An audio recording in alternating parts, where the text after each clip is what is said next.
Now, there was a film came out earlier this year called Hunger Games.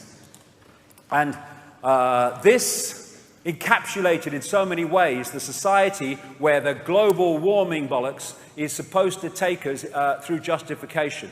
Of course, if you look at the symbol of the film, it's the phoenix, the firebird. For those who haven't seen it, it was a world sometime in the future of enormous, total control, where different sectors were fenced off and people were not allowed to go in most of the land of the country.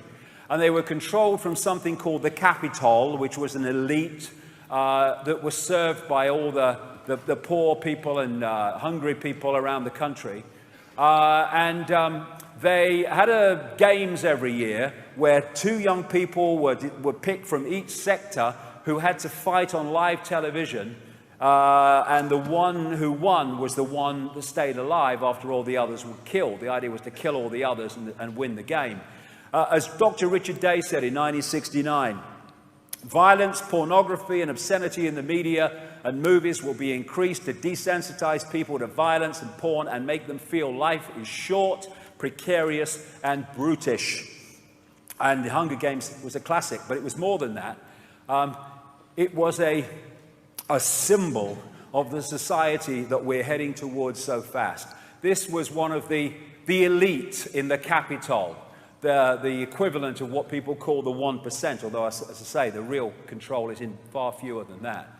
And we have a version of the Hunger Games, and it's called Agenda 21 Sustainable Development, and it is being orchestrated outside or through the United Nations, and it is a stalking horse, a Trojan horse for world fascism, as I'm going to go through and explain. Agenda 21 was agreed at the 1992 Earth Summit in Brazil, which was headed by this guy, Maurice Strong, one of the gang big time, a mate of Al Gore. And he said, Maurice Strong, this billionaire oil man, etc., he said, isn't the only hope for the planet that the industrialized civilizations collapse? Isn't it our responsibility to bring this about? What they are trying to do and planning to do is use saving the environment, which these buggers are destroying, to justify deindustrialization and the end of democracy and democratic, which is another thing I could talk about. Democracy and freedom, interchangeable? Don't think so. Anyway, this is the wish list in documents for Agenda 21 operating through the United Nations. An end to national sovereignty, all justified by saving the world, by the way. An end to national sovereignty. State planning and management of all land resources, ecosystems, deserts, forests, mountains, oceans, and fresh water. Agriculture, rural development, biotechnology, and ensuring equity equals slavery. The state is to define the role of business and financial resources. Abolition of private property is not sustainable, they say. Here we go again. How many times has this come up? Restructuring the family unit. Children to be raised by the state. People told, this is what Aldous Huxley said in Brave New World, people told what their job will be, major restrictions on movement, creation of human settlement zones, I'll get to them in a minute, mass resettlement as people are forced to vacate land where they live for reasons I'm coming to, dumbing down education, achieved a long time ago, mass global depopulation in pursuit of all of the above. And what they're doing to hide it is they're setting Agenda 21 organizations up in all local communities, all over the world, America, Britain, all over the place, and they're giving the impression that each of these is basically an independent local community initiative, when it's all being orchestrated through this organization, through the United Nations, called Local Governments for Sustainability. So when I came across all this stuff, I thought I'll have a look at the Isle of Wight, a few miles by a few miles, and I found that the Isle of Wight had joined Agenda 21 in November 2000. And it says on the Agenda 21 Isle of Wight website that it was developed and written in partnership with the people of the Isle of Wight and reflects their vision for the future of the island. Ever since I saw that, I have been asking everyone I meet on the Isle of Wight, have you ever heard of Agenda 21? No, mate, no, mate, no, mate. Nobody's heard of it. And yet, it was the people. This is going on all over the world. And they openly talk in some of these organizations connected to it about the post-democratic, post-industrial world, which is basically symbolized in so many movies recently that are putting this stuff in. Now, Zbigniew Brzezinski, big mentor of Barack Obama, one of the demo cons. He was the national security advisor to Jimmy Carter. And he wrote in another of his prophetic books, because he knows what's coming, called America's Role in the Technotronic Era, 1970. The Technotronic era involves the gradual appearance of a more controlled society. Such a society would be dominated by an elite unrestrained by traditional values. Soon it will be possible to assert almost continuous surveillance over every citizen and maintain up-to-date, complete files containing even the most personal information about the citizen. These files will be subject to instantaneous retrieval by the authorities. 1970, he wrote that. Now, we've had a technocracy, which is defined as government by technicians, specifically management of society by technical experts, including bankers, by the way, that includes. And look at what we've now got in Italy. We have, in one of the biggest economies and major countries of Europe, we have a government with not one elected official in it, headed by this guy, Mario Monti. And we had a situation in Greece where we had this guy, Lucas Papademos, as a banker, leader of the country, never seen a ballot box in his life. This organization that I mentioned, I know these bloodlines are bloody good lookers, ain't they? Hey? I blame the inbreeding myself. This is Brzezinski, comes from the planet Zog. And this is David Rockefeller. Now, they co-founded the Trilateral Commission, one of those organizations in that Bilderberg Council on Foreign Relations network with the Club of Rome that I've shown. And it just so happens that Mario Monti, before he became unelected leader of Italy, was the European head of the Trilateral Commission, and Lucas Papademos was a member of it. This is the first step to justifying problems, not least financial, to take away even the right of people to choose their own government, rubbish as most of them are anyway, but at least we've got a right to, at least in theory, choose it, but no choice at all. Bringing the technocrats in, this is absolutely in line with Agenda 21. And these bloody politicians in Westminster and all around the world, Capitol Hill, are all kind of, you know, especially on Capitol Hill, bought and bloody paid for. They've got to realize that they're in the bloody sights of this whole operation too, because they are due to no longer exist, but to be replaced by technocrats eventually. And they want a world of regions, because if you're going to have total control of people in the Orwellian police state way that they want. This is why that, you know, things like the Hunger Games, they have sectors which are fenced off from the other sectors. Is you need to do it right into the local level if you want total control. And this is why you're seeing this movement of the police state going into communities at a lower and lower level. So one area of this structure that they want is breaking countries up into regions. And this is one of the maps for how they intend to break up European Union, into regions. And what they have planned is that regions of one country are connected into regions in another, therefore destroying national sovereignty and national unity, because they want an end to sovereignty. They want an end to all of it. They just want technocrats, bureaucrats, and uniform impositions of the decisions made by those people, and no democratic things at all. Now, this is something called America 2050. This is all connected into the agenda for Agenda 21, and they have broken up America into a series of mega regions in which they will have mega cities, what they call human settlement zones, which I'll get to. And part of this Agenda 21 is for an enormous cull of the global population. And I'm not kidding when I say cull. I'm talking coming down to 1 billion or 500 million in a world now of more than 7 billion. In 1979, these appeared in Georgia. They're called America's Stonehenge, the Georgia Guidestones, they call them. No one can put their finger on where they came from, who was behind them, and all the rest of it. They're aligned, astrologically aligned, and there's writing of them, written in stone and all that stuff, in different modern languages and some ancient languages, I think including Babylonian. And they call for the population of humanity to be maintained under 500 million in perpetual balance with nature.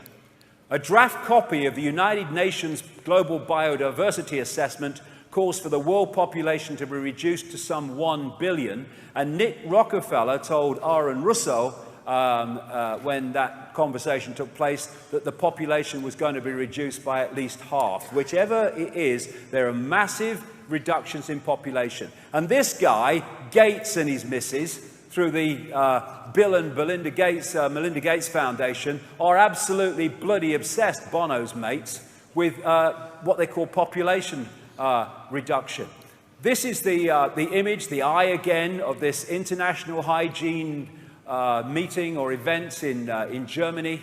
And people don't realize that Hitler's race purity program was orchestrated from America and Britain, not least through the Rockefeller family, who paid for a whole floor of a German university to be occupied by Ernst Ruding and his team.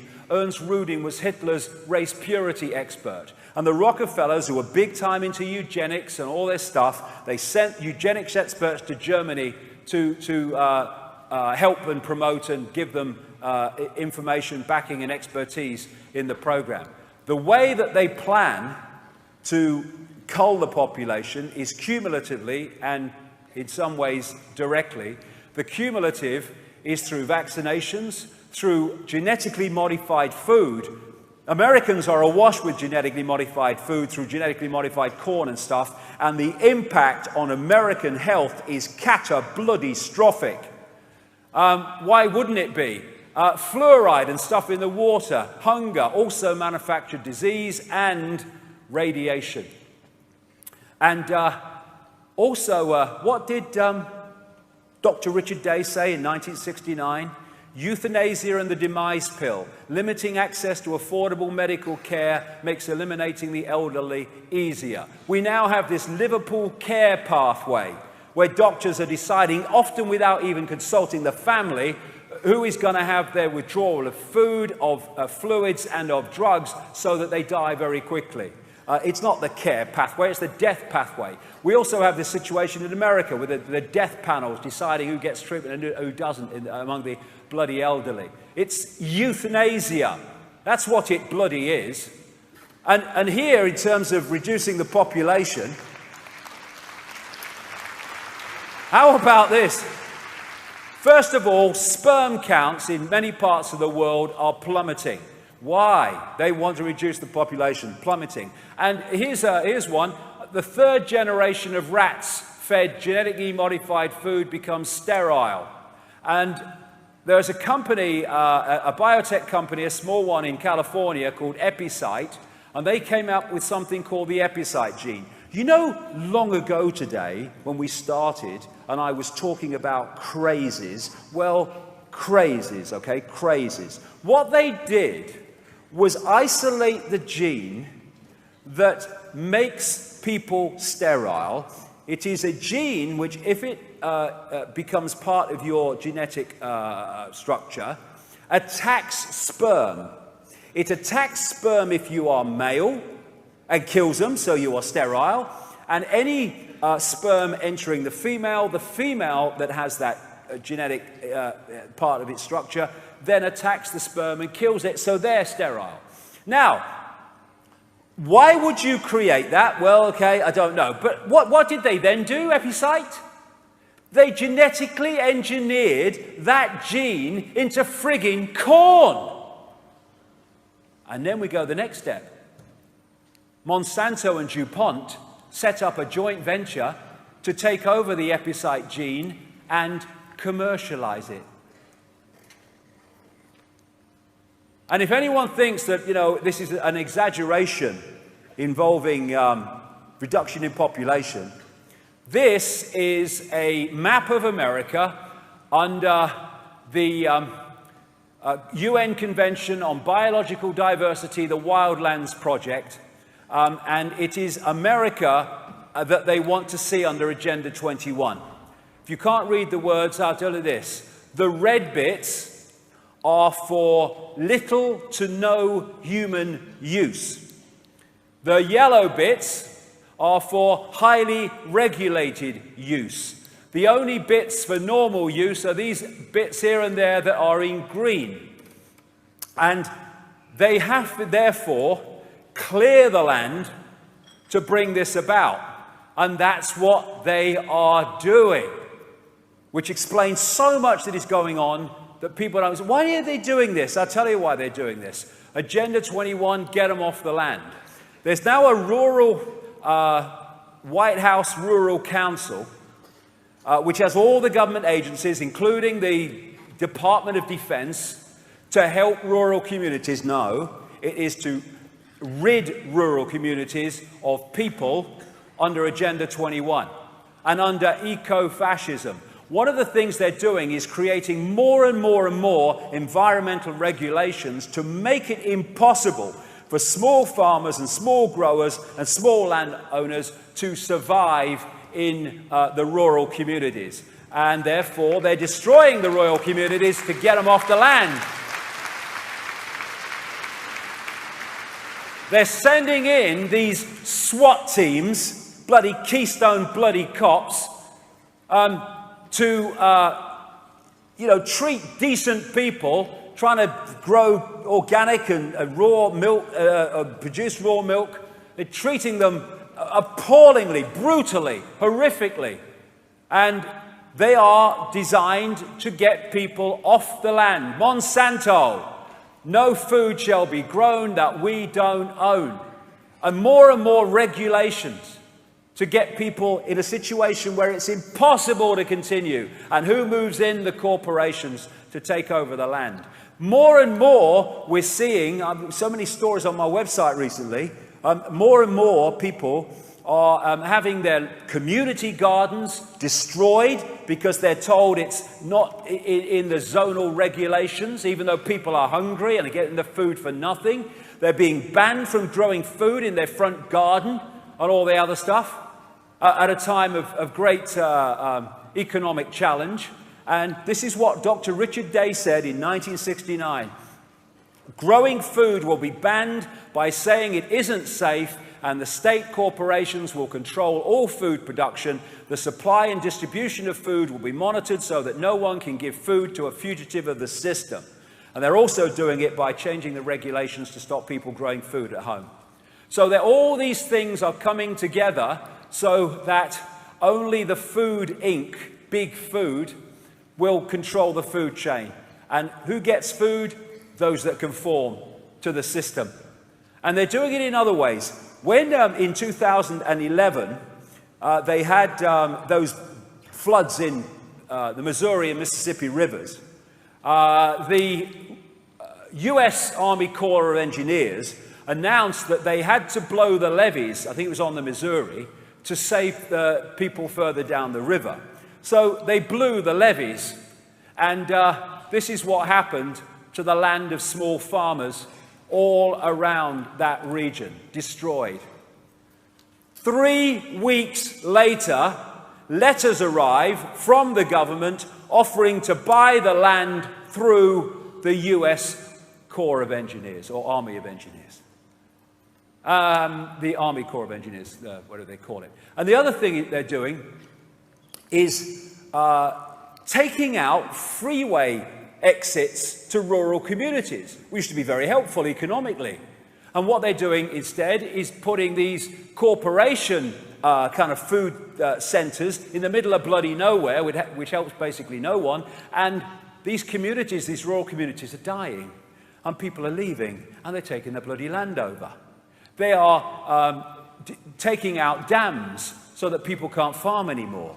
They are destroying or closing rural roads. Or they are, on a massive scale, taking the tarmac from roads and leaving them as gravel, making it more and more difficult for people to live in rural communities. It's all being done on purpose. And this bloke, you know, when he came in, Cameron, never mentioned it in the election, and then suddenly announces he wants to sell off all the forests of Britain, all the state forests.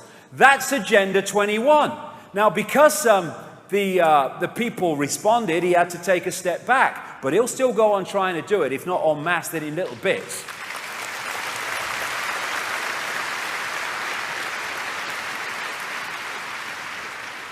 And this big society, it's just Agenda bloody 21. And what's happening in this country? Small farmers are going out of business on a fantastic bloody scale. Getting them off the land, that's the bloody idea. And where do they want to put them in?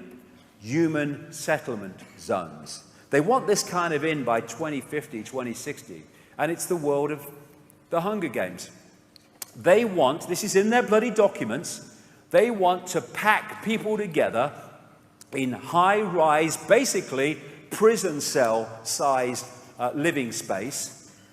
So all the people, those that they don't want to cull, are in one place, and they've cleared the land of everything else, straight off the pages of Hunger Games, that is.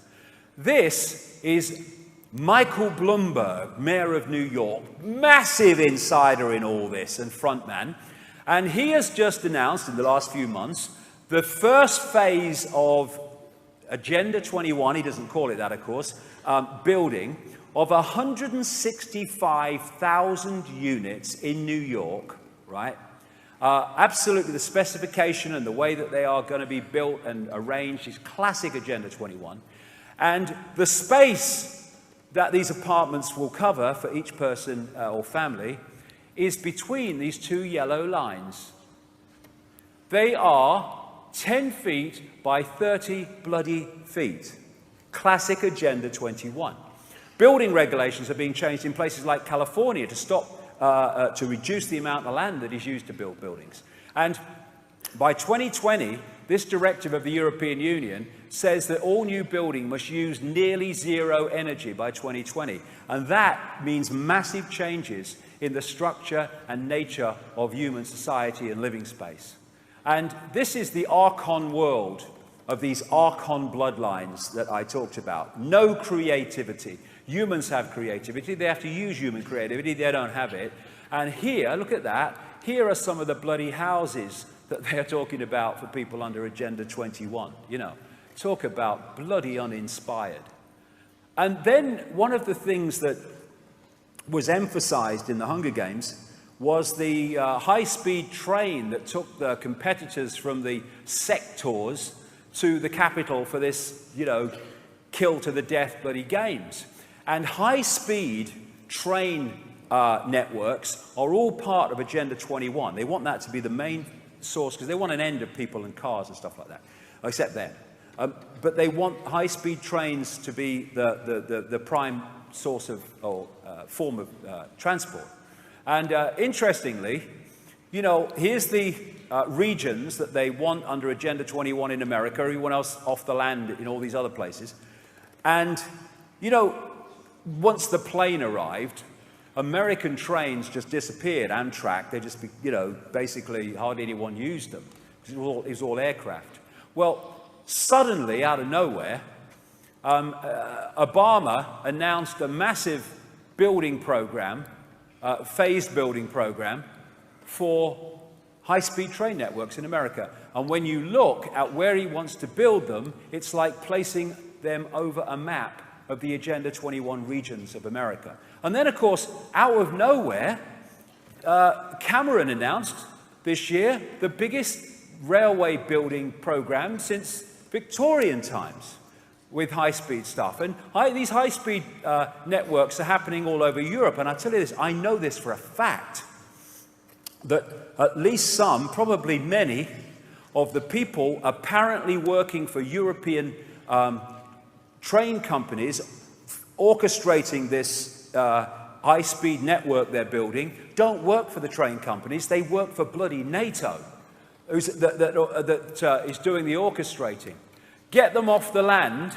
Well, get them off the land through weather manipulation. We're seeing this big time now. This is HAARP, the High Frequency Active Auroral Research Project in Alaska, now connected to many other similar things around the world. In short, it bounces radio waves of high power off the ionosphere in the higher atmosphere, bounces them back to Earth, and can do many, many things, including create earthquakes and, piece of cake, manipulate the weather. One of the telltale signs of an earthquake created artificially appears to be these colored lights that appear in the sky, or colored images in the sky, which precede an earthquake. And this guy, Professor Kosuke Haki, expert in GPS signals, he said in the mainstream media, 1 hour before an earthquake in Japan and the one in Chile in 2002, there were more electrons coming through the ionosphere. This is a very strange phenomenon. Well, not if you're dealing with technology that not only bounces radio waves off the ionosphere, but often punches holes in the ionosphere when it's doing it. And even in the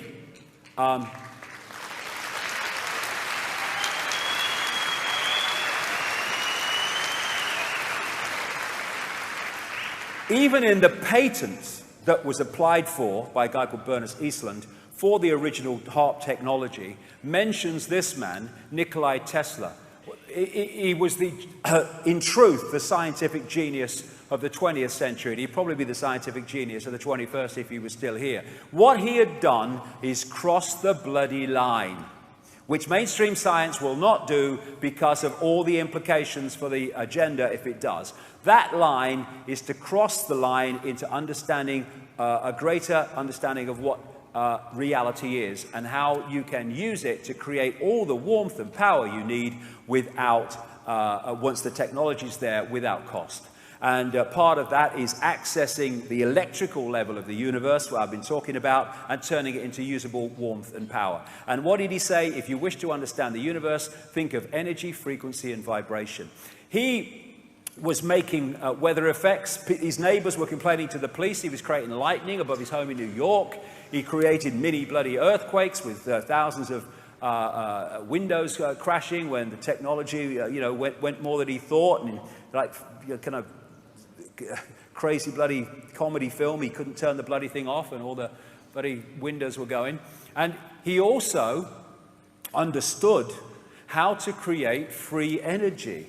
Like I say, accessing the natural power and sources of power in the universe and turning it into usable power and warmth without cost and without, if you like, carbon dioxide. Now, the same bloody people that are saying we must do all this to save the world from carbon dioxide are the same people that have been suppressing this technology for bloody decade after decade after decade.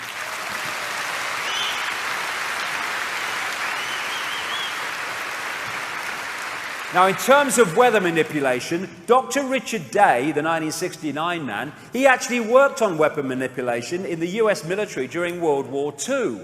And the BBC recently did a radio documentary in which they exposed that the Great Flood at Lynmouth in 1952, when they had 250 times the rainfall, and it created this massive wave of water that came through the village, killing 35 people, was actually done by the RAF. They called it Operation Cumulus, also Operation Witch Doctor, and it was manipulated on purpose as an experiment on weather manipulation. It's been going on that long and earlier. Here is a US Air Force document, 1996. It describes the artificial creation of floods, hurricanes, droughts, and earthquakes, and continues.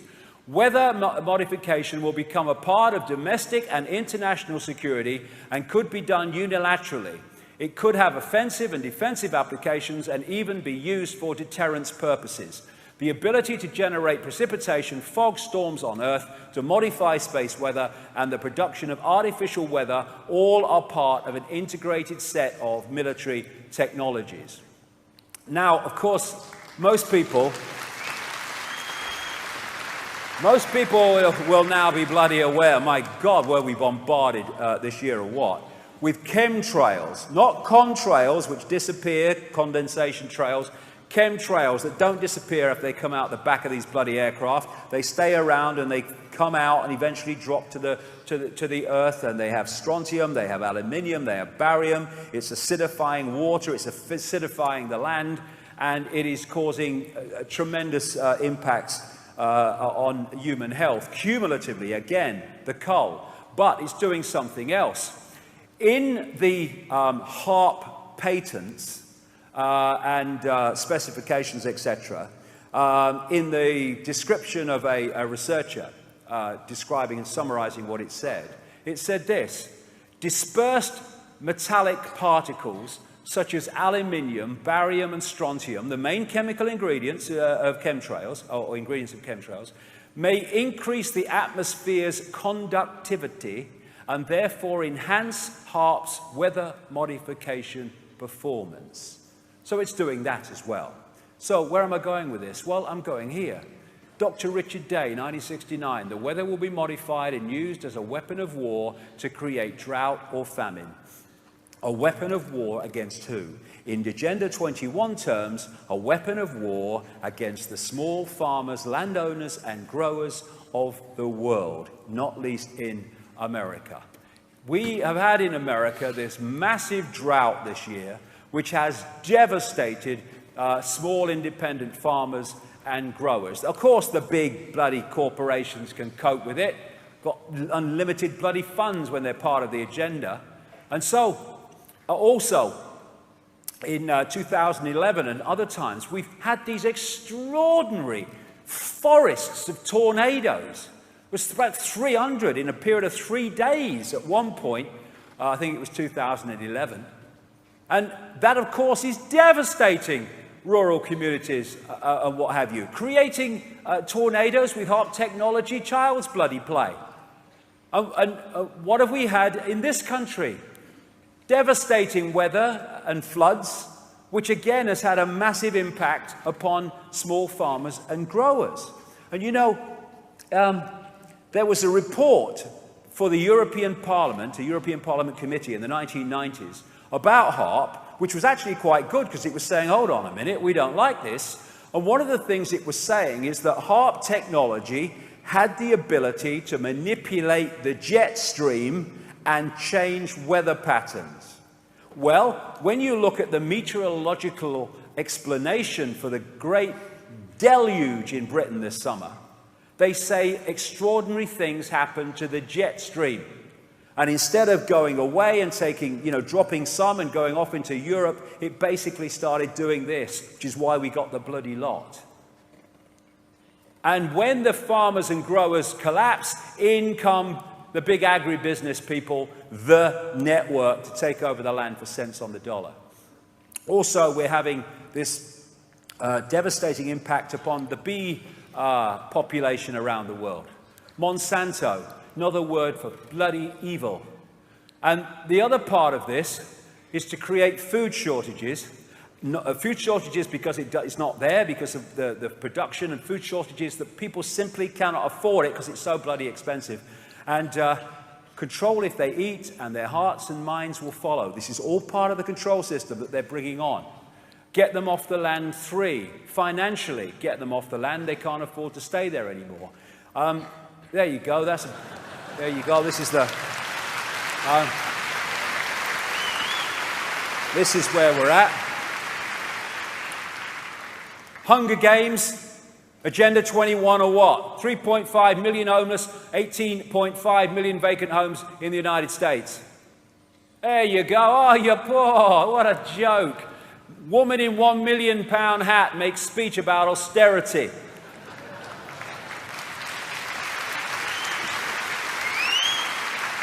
praying for starving children while sitting on a golden throne. This is the dynamic between people, politicians, and banks. These answer to the same masters, thus they change legislation to suit them and screw them. This is how it works through this system. This is why the governments are not doing what's right for people, economically or any other way. They're doing it for that which they represent. Politics, banking, and all their other stuff. One global unit. As this guy, I won't say it again, but this guy was talking about all the Satanists in banking. And this guy said, the system isn't broken, it was built this way. Of course it was. You know, let's get this right. I go to a bank, and you lend me money that doesn't exist, and then I pay you interest on it, plus the bloody principal, right? Let me get my head round that. But that's what's happening. They've created a system, because of the dynamic of the politicians representing the banks, legislation has been passed that allows banks to lend at least 10 times what they have on deposit, fractional reserve lending. So every time we borrow $50,000 from a bank, or putting $50,000 into a bank, let's put it the other way, they can now lend 10 times that, which doesn't exist, to other people that come and want a loan.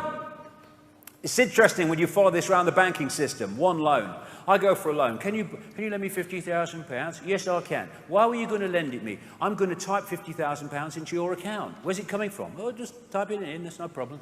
So, okay, now you got £50,000, right? Which we have created out of nothing. Fresh air. Okay, so you get it. In theory, these figures on your screen. You see a car you like. You go over here. And you say, I'll pay for the car. You give him 10 grand or 5 grand for the car, whatever. He then takes that money and he puts it in his bank. Now this bank can lend 10 times that, which has come from this, which was created out of bugger all in the first place. And when you follow this through the banking system, the amount of money that can be created from a single loan that was out of nowhere in the first place is absolutely bloody fantastic. These people, if they were charged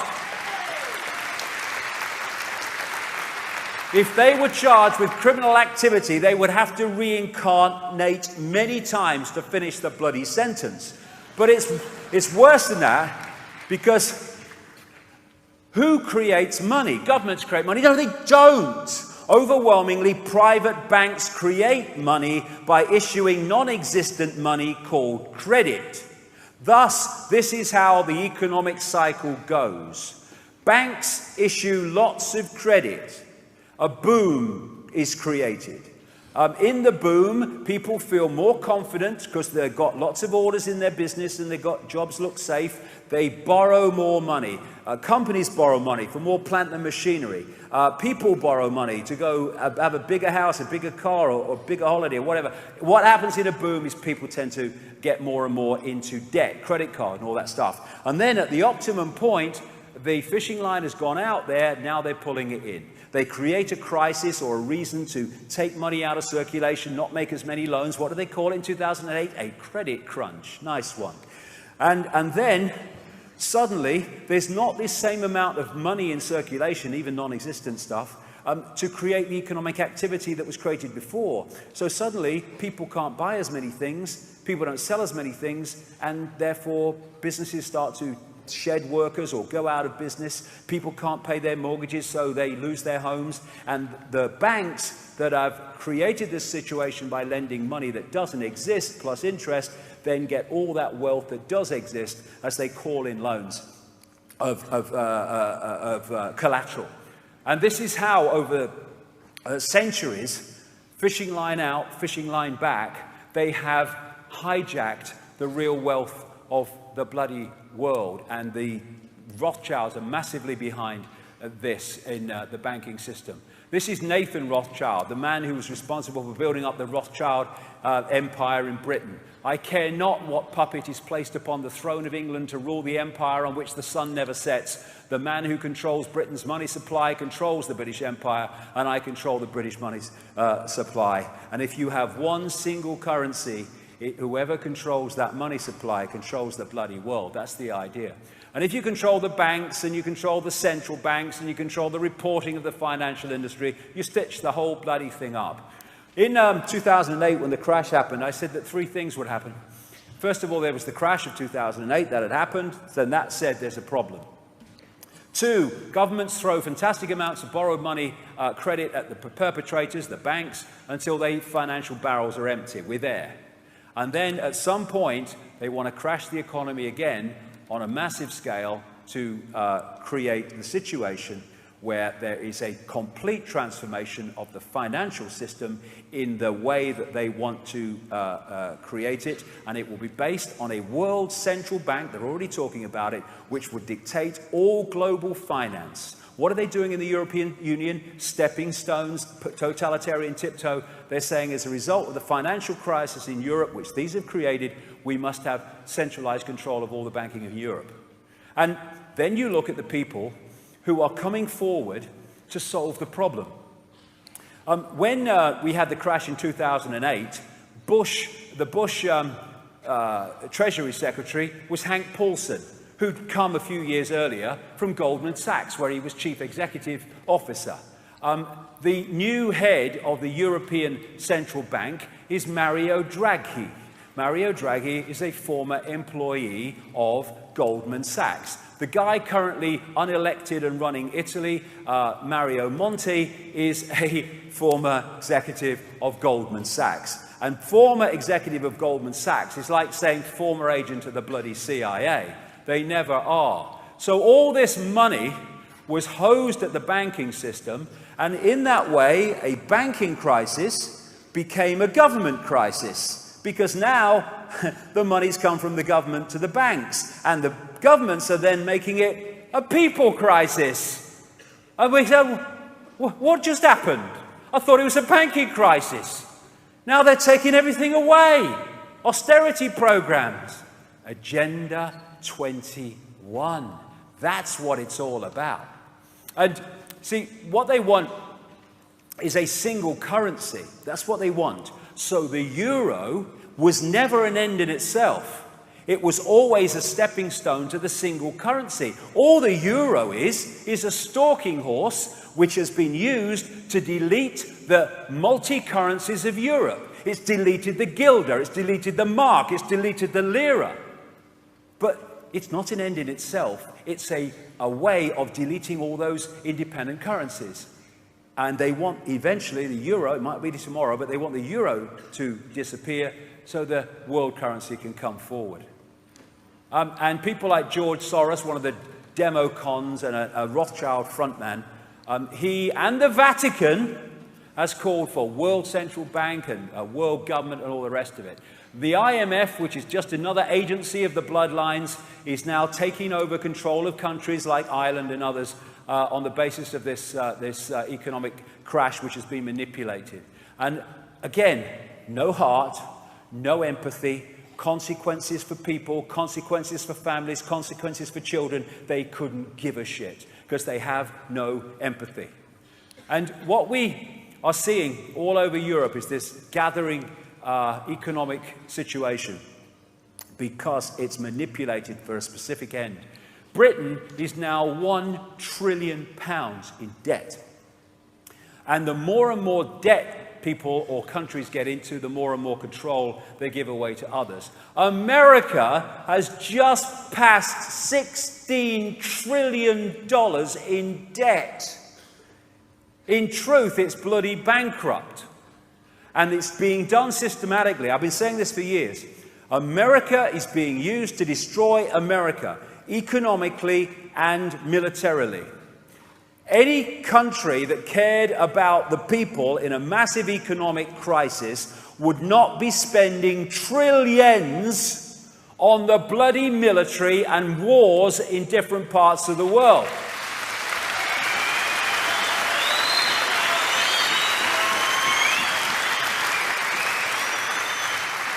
But it ain't the American military. It's the cabal's military being used to orchestrate the campaign of acquisition for the cabal. Therefore, they're just using America's economy to bloody pay for it. And the idea of destroying America is if you have superpowers that have the economic and military might to say no to your world government, you do not have a world dictatorship. So destroying superpowers is absolutely crucial to this world dictatorship that they want to bring in and are in the process of bringing in. And then there's these bloody credit ratings agencies, Moody's, Standard & Poor's and Fitch.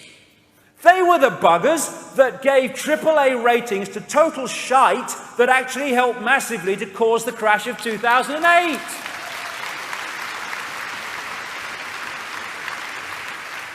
Now, they're credit rating countries and bringing mayhem.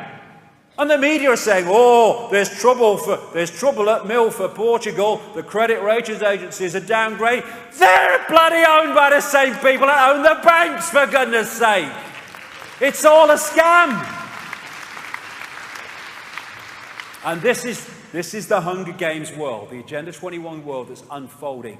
And you know, it's great that people are challenging this thing with the protests and stuff, but you need to go more than that, and they need to get streetwise, because in the end, this world government structure of fascist control, it's not bothered about what the form of control is, it just wants the control. So it's quite happy for independent banks and biotechs and energy companies to be brought together under so-called government control, under like Orwell's ministries. So they'd have a World Ministry of Oil, a World Ministry of Biotech. The World Health Organization, created by the Rothschilds and the Rockefellers, by the way, would become the World Health Ministry, controlling all pharmaceutical stuff and health and what have you, what passes for health for these people. And therefore, we've got to be streetwise, that if we see this happening, we don't say, yeah, get the banks and all that stuff, because we'll be cheering for the next stage of control, which is even more than it is now. We've got to get streetwise. Another thing, just a quick aside, there is a massive, massive problem in the background of gold that ain't bloody gold, that's actually gold-covered tungsten, which is counted as gold, and when that bloody comes home to roost, that's a massive impact on the economy as well. And talking about, you know, the economy and debt, this is what this is about. Debt is control. So let's get young people up to their neck in debt, massive debt, which they then spend the rest of their lives paying off. Just to be bloody programmed with a systems version of events. This is a great list. This is what you learn from school. Truth comes from authority. Intelligence is the ability to remember and repeat. Accurate memory and repetition are rewarded. Non-compliance is punished. Conform intellectually and socially. This guy, H.L. Mencken, said, the aim of public education is not to spread enlightenment at all. It is simply to reduce as many individuals as possible to the same self-level, to breed a standard citizenry, to put down dissent and originality. And there was a study at the William and Mary College in Virginia where they studied the personality changes as people went through school. And they found this, a massive decline in creativity as children have become less emotionally expressive, less energetic, less talkative and verbally expressive, less humorous, less imaginative, less unconventional, less lively and passionate, less perceptive, less apt to connect seemingly irrelevant things, dots, less synthesizing and less likely to see things from a different angle. That's what they found happens as people go further and further into system. And now they want to take this system and they want to make the kids pay for it with debt for much of the rest of their lives, right? Now, here's my suggestion, here's my question. What do you want to bloody do it for? What do you want to do it for? Why do you want to go through this system and have them tell you what you must think about every bloody thing? And if you don't tell the exam paper what it's told you to believe, then you won't pass. Why is it the done thing that you go through school, kitty kitty, and then you then have to go to university? Oh, yes, you go to university. That's what you have to do. Oh, you've got a chance to go to university and you're not taking it. Oh, you're crazy. Oh, I'm not speaking to you anymore. And I'm your father. And all this bollocks, right? Well, and I see these protests of young people and students in London and stuff over the ever-increasing fees that are being charged to get ever-increasing debt for control over young people at the earliest possible stage in their lives. And I see them do their protests and all that stuff, and that's great. And then they go back to bloody college and university. The only way it's going to change is if they refuse to bloody go. Don't take part in the system. Now,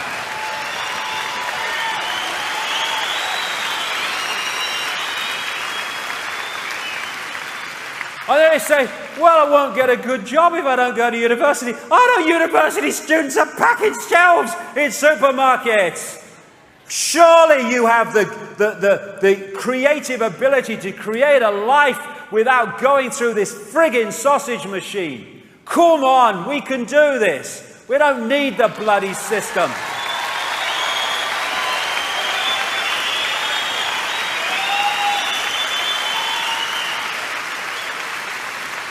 Perception control. This is a major thing that's going on. They're creating an electromagnetic sub-reality to talk to us within the frequency of human brainwave and electromagnetic activity. And this is what these are about. First of all, America, Britain, anyone else listening, we need a massive no-compliance rebellion against these frickin' things.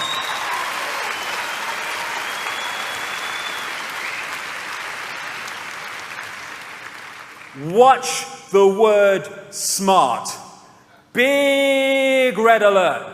Smart is the buzzword of Agenda 21. It talks about smart meters, smart grids, smart cities, human settlement zones, smart growth, smart drugs, smart frickin' arse.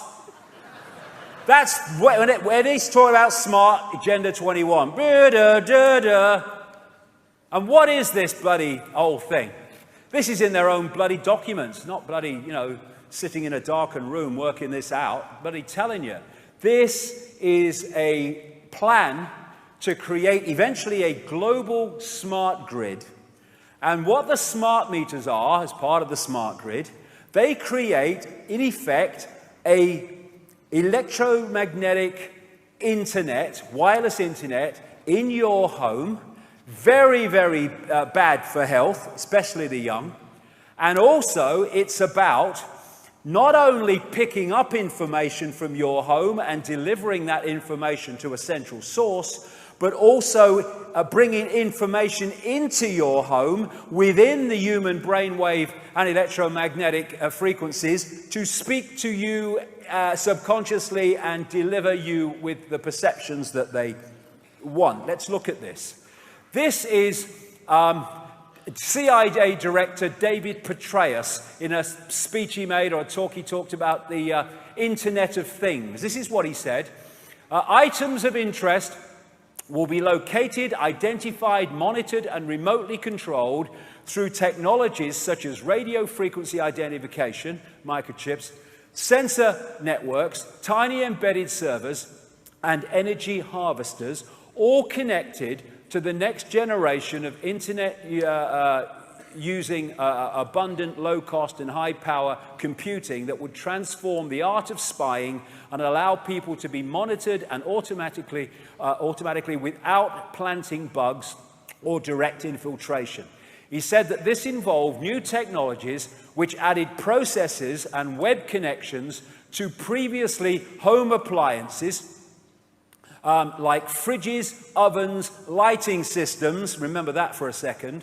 This is known as the Internet of Things. Petraeus has confirmed that people would be watched through televisions. These are Orwell's screens. So the idea of the smart meters is to create this energetic environment, this information environment, which is delivering information about you to the authorities and delivering information from the authorities at the subconscious level to speak to you. The smart grid is watching you. And the idea then is to connect these grids in different countries into a global grid. They talk about it in their documents. And, you know, on just the health dangers alone, especially to children, this is the American Academy of Environmental Medicine. The board of AAEM opposes the installation of smart meters in homes and schools based on scientific assessment of the current medical literature, which raises credible questions about genetic and cellular effects, hormonal effects, male fertility, yes, blood-brain barrier damage, and increased risk of certain types of cancers from RF or ELF levels similar to those emitted from smart meters. The board finds it unacceptable from a public health standpoint to implement this technology until these serious medical concerns are resolved. We consider a moratorium of installation of wireless smart meters to be an issue of the highest importance. Ignored because why? It's the agenda for Agenda 21. This lady thought she'd go green. She doesn't have to quite yet, but they wanted to very shortly in America, with these green anything but bulbs. Which are now being imposed upon us in Europe, of course, and other places around the world.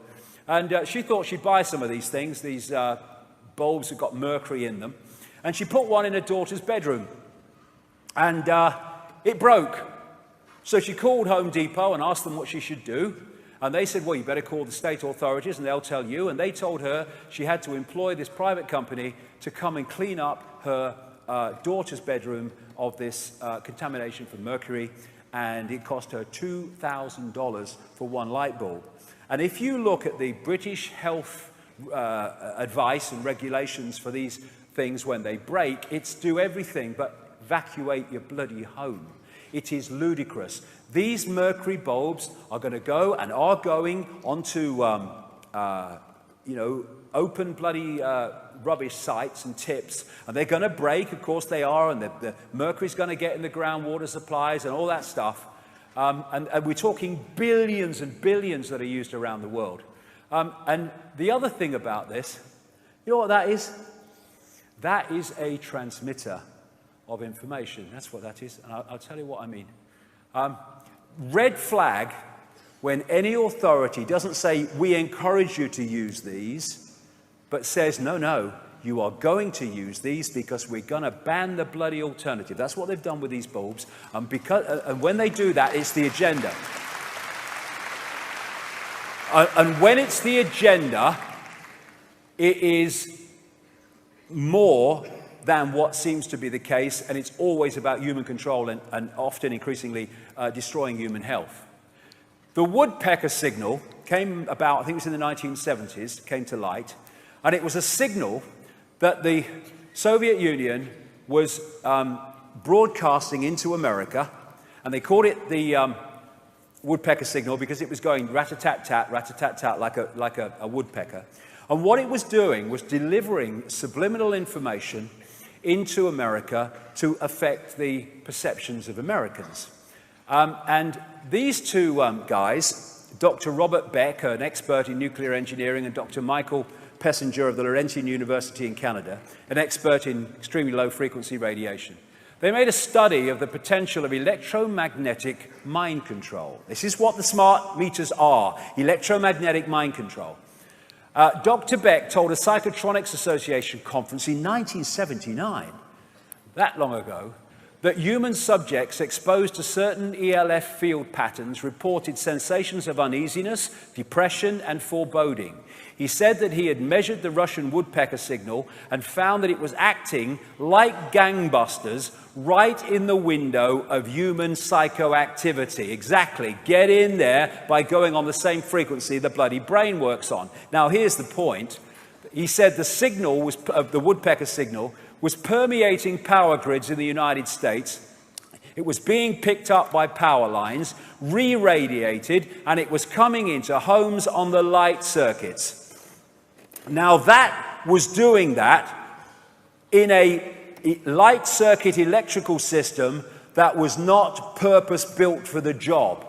The smart meters and the smart grids are purpose-built deliverers of subliminal information into every home and business that is involved in them. If we don't say no to this, then might as well put our bloody hands out and get the shackles on. Come on, enough.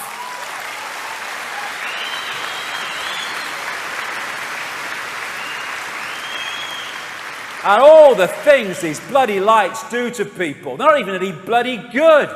You got a hotel with them in, I never put them on. Which when you bloody do, you can't read anything. They're rubbish, because that's not what they're there to do.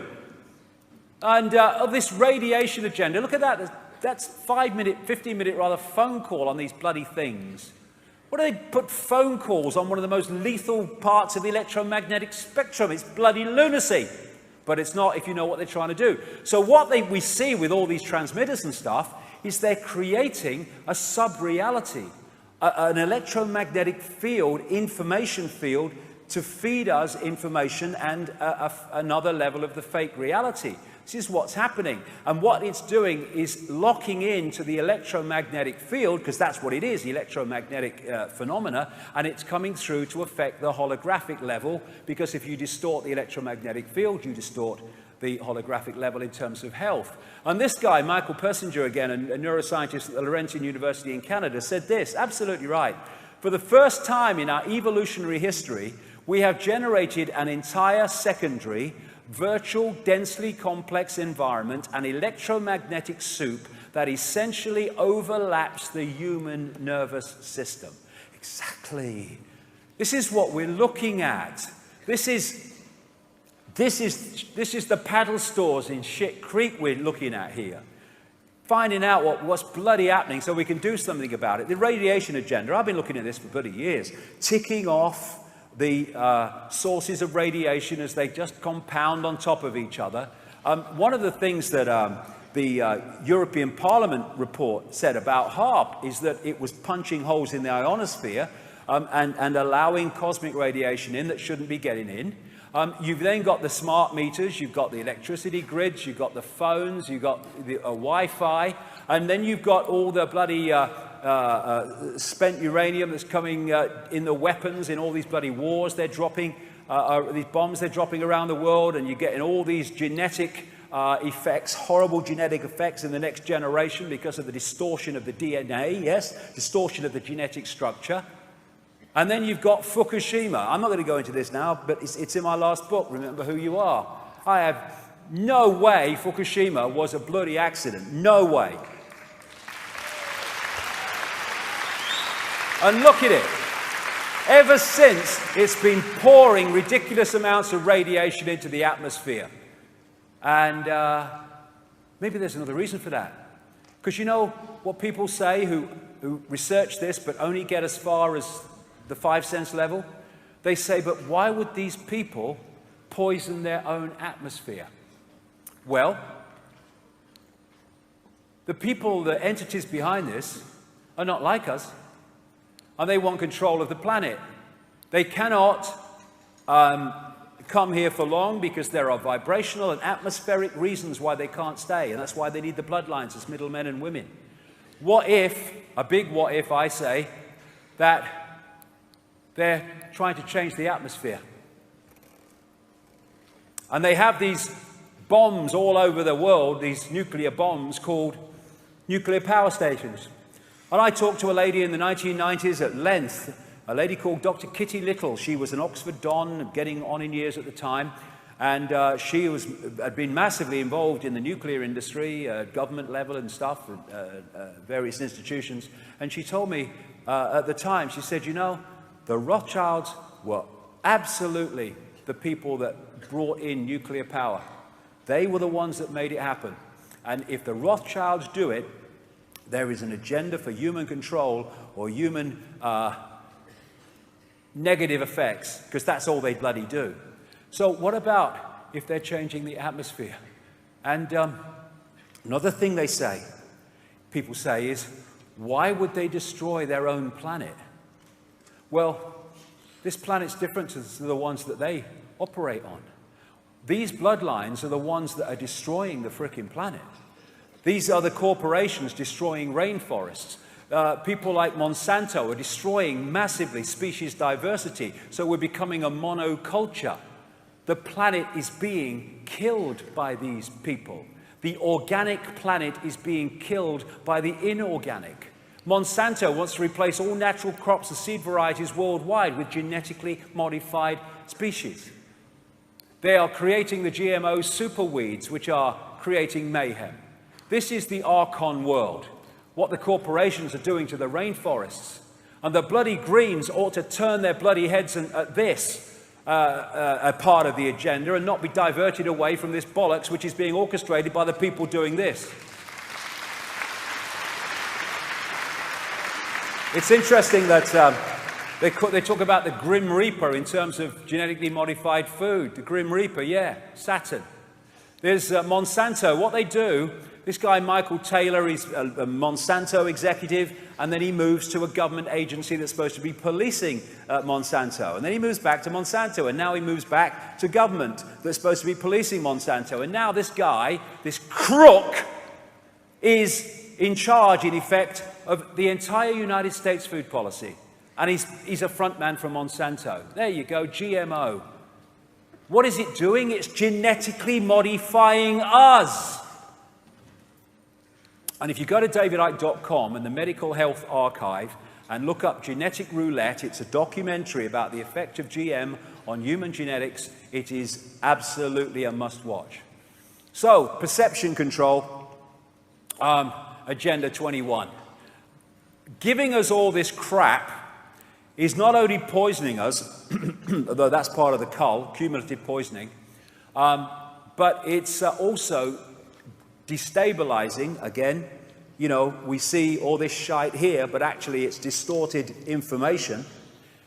It's distorting the way the human form decodes reality and interacts with reality, so that we are more and more creating a distorted reality, not seeing things in clarity. It's like a computer that's malfunctioning. And they're putting fluoride in the water. Why would they bloody do that? It's part of the agenda, that's why. This is fluoride, an ingredient in Prozac, sarin nerve gas, rat cockroach poisons, and pesticides, anesthetic, hypnotic, and psychiatric drugs, and it doesn't stop tooth decay. This is from the website of one of the companies that sells fluoride for water fluoridation. This is what it says about fluoride on its own website. There's many other examples of this with other companies that do it.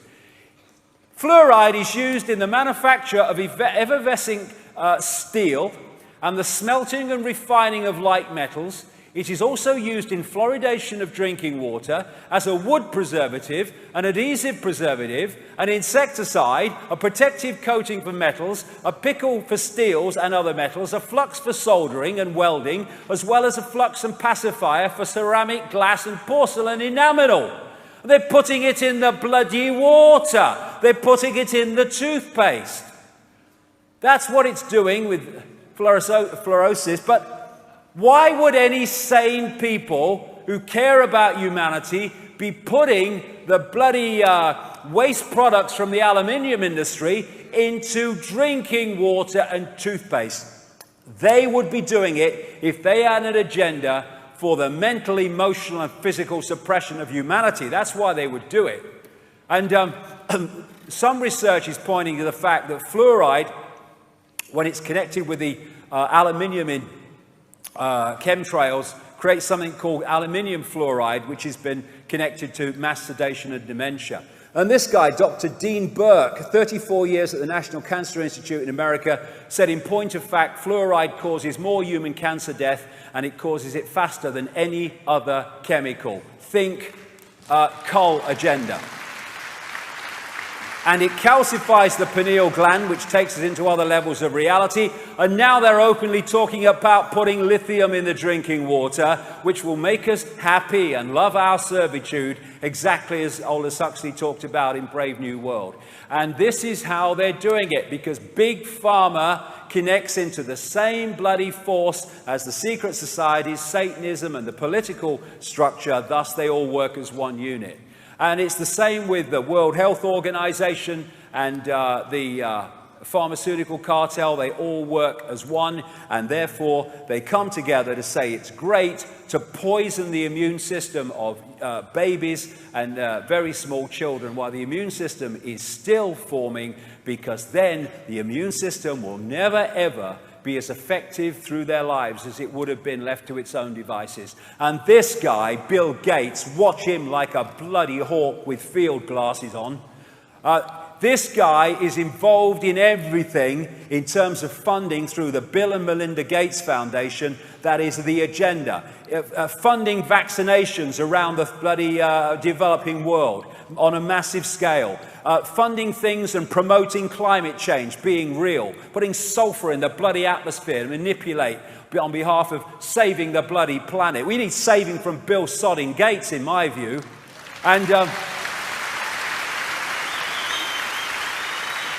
he's obsessed with population control, and now he's getting in with Monsanto and bloody Bono and these people, bloody genetically modified food with his vaccines in places like Africa, because we have to have genetically modified food because then we can feed the world. No, we can't. We will starve the world because it destroys the soil, it destroys the crops, and it destroys genetic diversity.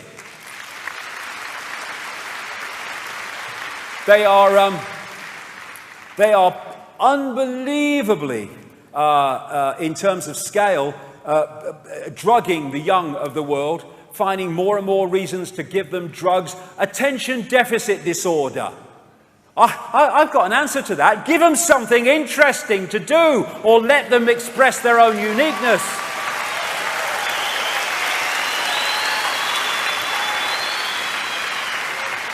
No, give them a drug. I had attention deficit disorder when I was at school. It was called being bloody stiff by what they were trying to tell me. I had a cure for it, daydreaming out the window, no drug necessary. And all this is in Brave New World. It's all a long plan. All these guys, oh, there you go, bloody mad. And this is the other agenda.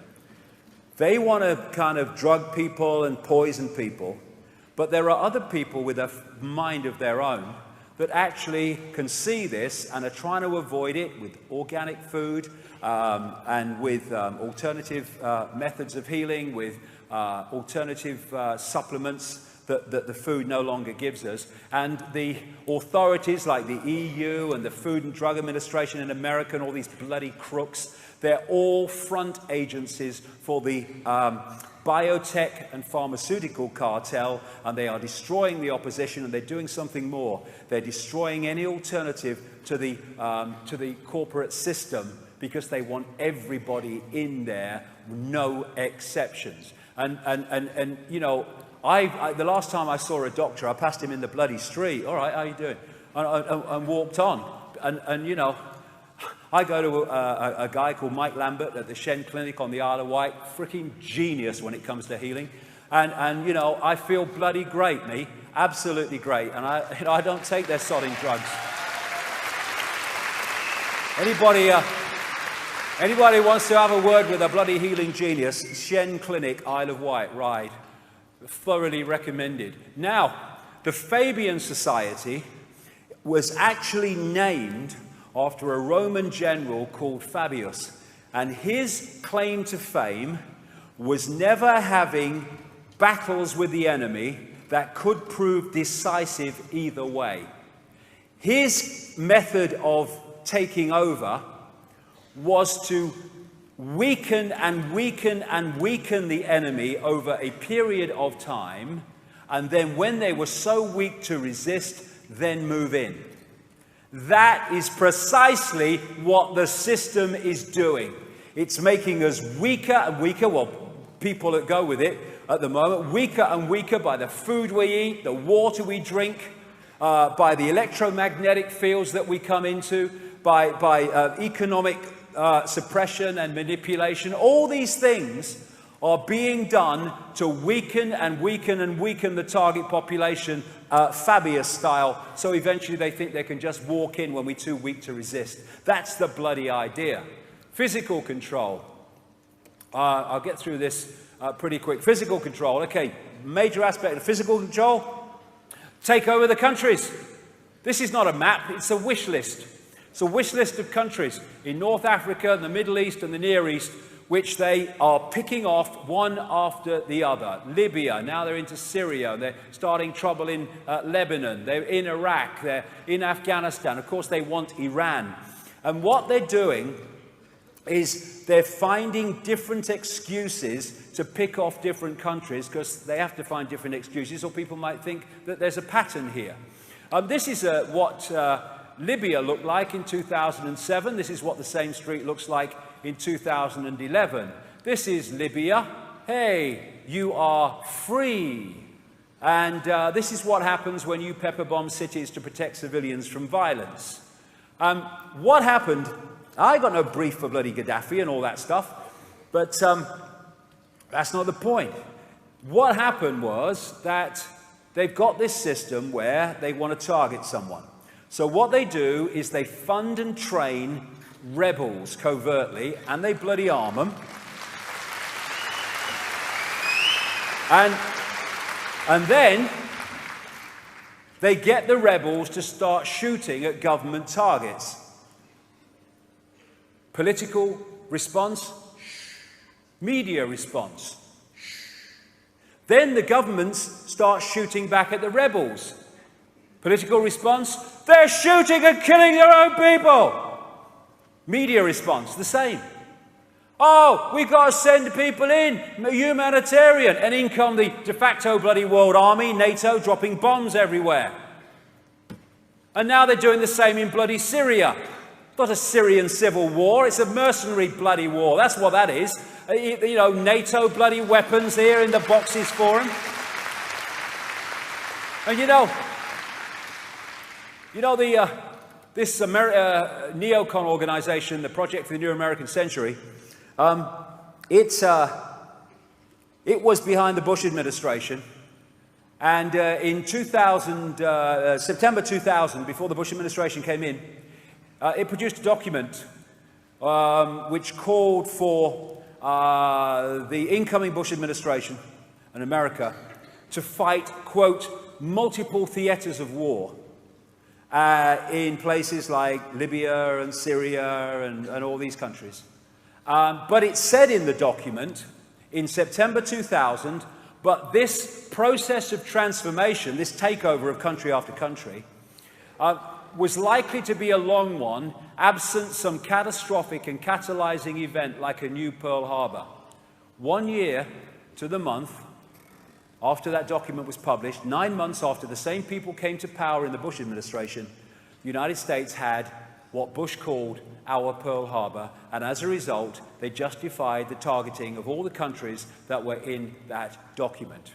This is a man called General Wesley Clark, and he said this in a television interview. This is not God's gift of peace either. He led the NATO attacks in the former Yugoslavia. But he said in a television interview in 2007 that immediately after 9/11, he was told that a coup was being plotted by Dick Cheney, Vice President then, Don Rumsfeld, Defense Secretary, Paul Wolfowitz, Defense Secretary Deputy, and what he called a half a dozen other collaborators from the Project for the New American Century that included an invasion of Iraq.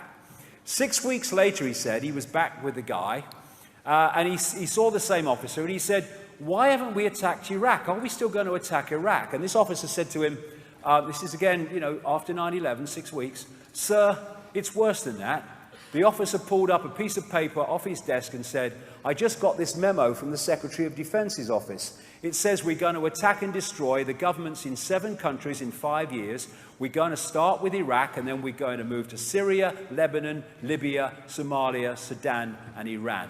And Clark said the aim of the plot was they wanted us to destabilize the Middle East, turn it upside down, and make it under our control. And that is the agenda that's been followed, and all these excuses to pick off country over country are just that, bloody excuses. And of course, one of the things they want is to get to the China and Russian border. They want a third world war with China and Russia. It's been in their documents for ages. And so what we're seeing are these people going through the Middle East using different excuses to pick off their target countries. You know, oh, America stands for freedom. We want to protect Brazilians. We only care about peace. Ah, only kidding, only kidding. She's Hillary speaking. No, I just love it. Oh, yes, I love it. Syria next, kill them. Oh, I love it. There you are, that's bloody NATO. There you go, I like that. So we look at Iran. We look at Iran, and this is how many wars they have instigated or fought since the Second World War.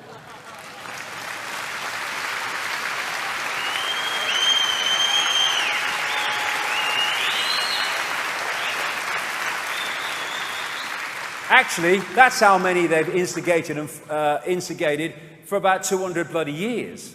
This is how many the USA has fought with Britain in tag most of the bloody time since the Second World War. These are American bases around Iran. Who's threatening who, one wonders? Iranians are just the same as you and me. People that just want to get on with their lives and their families and all the rest of it. But let's demonize them. Let's demonize them and let's bomb them. Why? We have no heart. We love death. These bloody pillocks doing all this stuff. Violent extremists. Yeah, look in the bloody mirror. Look at them. Talk about inversion. The bloody terrorists fighting terrorism. I love it. War is peace. Slavery is freedom. Ignorance is strength. What is that? Archontic inversion. It's all a bloody movie that we're coming through, and it's all leading up to World War III.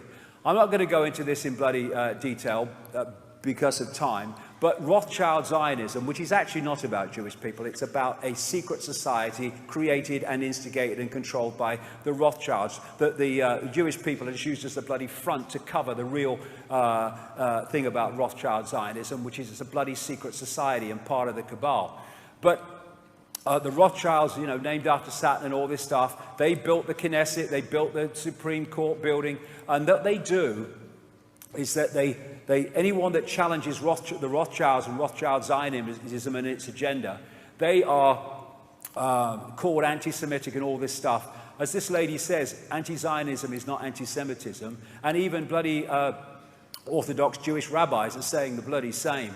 You don't have to be a Jewish to be a Zionist. That's what Joe Biden said. Absolutely you don't. Most bloody great, you know, Zionists in America are Christian bloody Zionists, believe in bloody Armageddon.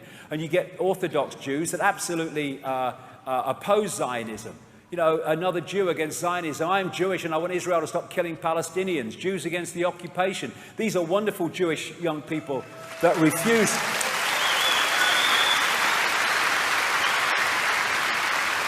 These are wonderful Jewish young people that refuse to serve in the military and do this to Palestinian bloody kids. That's what we need. How many people know that this is going on between Jewish people and Ahmadinejad? Eh? How many people know this is going on? This is the dynamic between a country of 300 plus million and one of less than 8 million.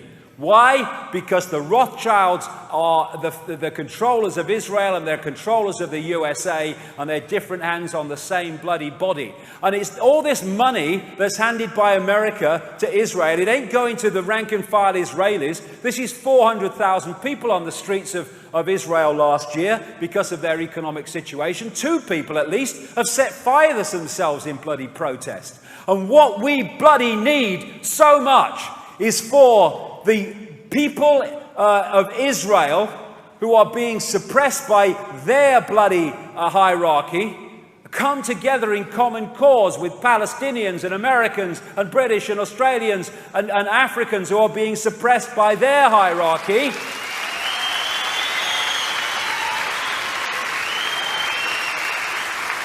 And realize that all those hierarchies are the same frickin' hierarchy.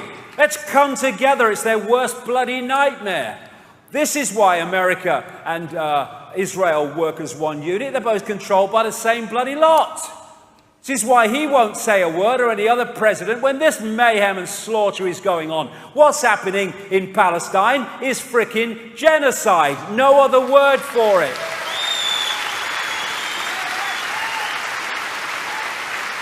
Genocide, the systematic and widespread extermination or attempted extermination of an entire national, racial, religious or ethnic group. This is Rothschild Zionism, this is Rothschild Zionism, so is bloody this. All the time, Palestinian homes, often for generations, bulldozed to make way for these bloody fanatics and these bloody crazies in the military and government. Yeah, we're going to build a wall. We're going to take the land. No one's going to say anything. This is bloody Israel, controlled by the Rothschilds. No one says no to the Rothschilds. They know the consequences. Hey, Palestinian children's playground. We want it for our wall. Genocide. Bloody genocide. This is Palestinian land, the green, in 1946, 1947, 1967. Today, genocide, the systematic and widespread extermination or attempted extermination of an entire national, racial, religious or ethnic group. This is going on before our eyes. We'd never let it happen again. We're watching it happen again. The bloody Zion, bloody Olympics, new bloody Jerusalem, Zion. This is not even about Jewish people and the benefits. They were hung out to dry in bloody Germany. They'll be hung out to dry again whenever it suits these people. That's the bloody thing. The elephant in the living room. And people are terrified of talking about it because all the Anti-Defamation League and these Rothschild fronts jump on you. Anti-Semite, racist. They've tried it with me. But when you're saying we're all infinite awareness, having an experience, and the genetic spacesuit is fucking irrelevant, well, it's very difficult to make it stick. And even if it does, I don't bloody give a shit.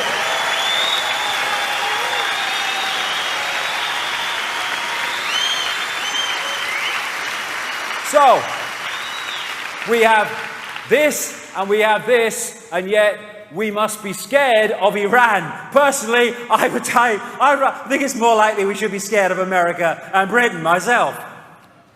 Rothschild Zionism want to take us, the Rothschilds want to take us into the Third World War. I've been saying this for years. And of course, Armageddon is supposed to come out of the Middle East. Third World War, it's all about death. These were all of them were Rothschild Zionists in the Project for the New American Century that orchestrated all this country after country takeover. But this guy, Albert Pike, was a high Freemason in America. And he wrote a letter, it said, someone say it's a forgery or a fake. Well, my God, I tell you what, these fakes and forgeries don't often tell a bloody tale with the hindsight of history. That's actually turned out to be true. Albert Pike, letter to Giuseppe Mazzini in 1871, he talked about 3 world wars coming, so that and each one would go towards eventually taking over the world. And he talked about the First World War and the Second World War and how the Second World War would create a homeland for what he called political Zionism. And then he said this about the Third World War. The Third World War must be fomented by taking advantage of the differences caused by the agentur of the Illuminati, the network, the bloodlines, between the political Zionists, Israel in other words, and leaders of the Islamic world. The war must be conducted in such a way that Islam, the Muslim Arabic world, and political Zionism, the state of Israel, because they knew that was coming even then, mutually destroy each other. Meanwhile, note that, mutually destroy each other. Are you listening, people of Israel? Meanwhile, the other nations, once more divided on this issue, will be constrained to fight to the point of complete physical, moral, and spiritual and economical exhaustion. And then he was pointing out that then they would move in and say, we can save everything, but you have to do what we say, and they have to do it the way we say it. And if it becomes a nuclear war, then changing the atmosphere is another bonus. Very quickly, physical control too. This is the police state. This is the world of Agenda 21 that they want to bring in if we bleed and allow it, and we shouldn't. I mean, in terms of numbers, I mean, crikey, it's a no contest. Divide and rule stops us doing it. And we've reached this point in physical control where he has a kill list, which the people are then killed without trial or a judicial process or anything. He can, murder people in effect without recourse. You may have seen, and I've seen it all over the world, how the nature of police has changed. I call it recruiting the crazies. What they've been doing for decades now is recruiting law enforcement all around the world, Britain as well, not on the basis of whether they can do the job for the benefit of the community, as they used to do, many of them do, and many of them still try to do it within a system that's a nightmare for them trying. You know, so many decent policemen are leaving, police officers are leaving, because they can't stand the freaking system that's coming in because the crazies are taking it over. And what they've been doing is recruiting on the basis of personality type rather than ability to do the job. And the personality types they want are narcissists, a psychological condition characterized by preoccupation, lack of empathy, and unconditional deficits in self-esteem, and psychopaths, a person with an antisocial personality disorder manifested in aggressive, perverted, criminal, or immoral behavior. And this is the common theme, without empathy or remorse. And that's why you're seeing the change in personality so dramatically in law enforcement around the world. And we get in a situation, this guy, Brandon Raub, all he did was write on his, I think it was his Twitter or one of these social networks, Facebook or whatever, about, you know, certain things about the New World Order and 9/11 he didn't like, gets picked up and taken away to a psychiatric hospital. And he would probably still be there if there wasn't this massive public outcry and help from a civil rights organization that sorted him out. Here you go, committing war crimes, happily retired, committing war crimes, wins Peace Prize, exposing war crimes, considered terrorist. And we're seeing all this stuff coming in and all the bloody drones in the sky and all this stuff around in space and hijacking the internet and the microchipping agenda that's coming in stepping stone style with the electronic tattoo, as they call it, and stuff, and, you know, using barcodes for babies instead of names. And I love this one. You take a bloody tablet and it's got a microchip in it. Stage 1, patient takes pill and has been modified to contain edible microchip. 2, after pill is swallowed, chip is activated by stomach fluids, sending signal on patch to arm. 4, receiver transmits information to mobile, telling patient when next dose is due and provides other health data. What? But you know what the agenda is? The agenda is that people will be drugged and they will be technologically monitored. We're looking a little bit further in the future now, but this is the agenda. They will be electronically, technologically monitored to make sure they have the drug. And that is the brave new world of suppression by medication. One quick thing before we move on. I'm just about on time. Transhumanism. That transhumanism is so-called enhancing the human form with technology. Or you can be a Superman. Well, what is this archontic force? This archontic force is a cyborg force. It is a robotic force. It doesn't have creative imagination and stuff like we humans have. And what they want to do, just as they're destroying the planet's organic nature, is they want to turn us into them and destroy our creative abilities and to turn us into cyborgs. That's what transhumanism is all about. And so all these different things go into the same thing. Shit Creek, this has been the paddle stores. And just very quickly, what people have been listening to today in their various places around the world has taken the subliminal into the conscious. And that means that anyone listening to this will be far more difficult to manipulate and scam after this point, because what has been subliminal has come into the conscious mind. I'll give you a quick example. Some people might have seen this, you know, because it's not, you know, it's around quite a bit. But if you haven't seen it, there are subliminals, very clear subliminals, if you know where they are, in these two pictures. And most people who've not seen them before will not be able to see them, about 95%. Well, for those who can't see them, that says sex there. And that says sex there. Now I've pointed out where they are. I've taken the subliminal into the conscious mind. From now on, every time you see that picture, the subliminal you couldn't see before will be the first thing you see. And that's what happens when you bring this information to the surface about what's going on. The language of symbols. So, And for people that haven't seen those pictures before, there you go. First thing you see. Conscious mind. This is why getting this information to the service is so important. So, very quickly, the idea that all that I've talked about in this section alone is being orchestrated by men and women in dark suits around a table is ludicrous. That's just the play-out level. It's much deeper in the rabbit hole.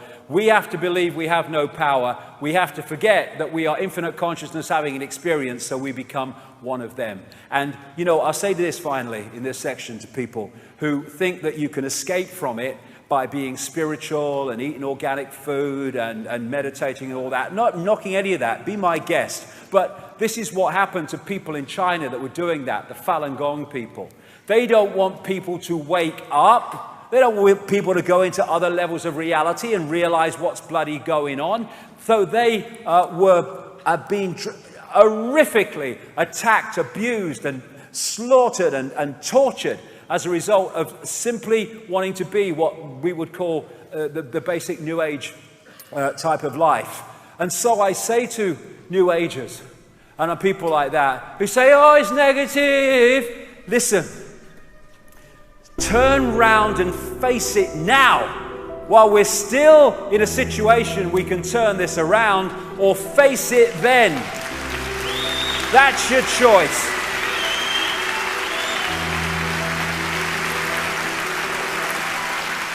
So, where do we go from here? We bloody awaken.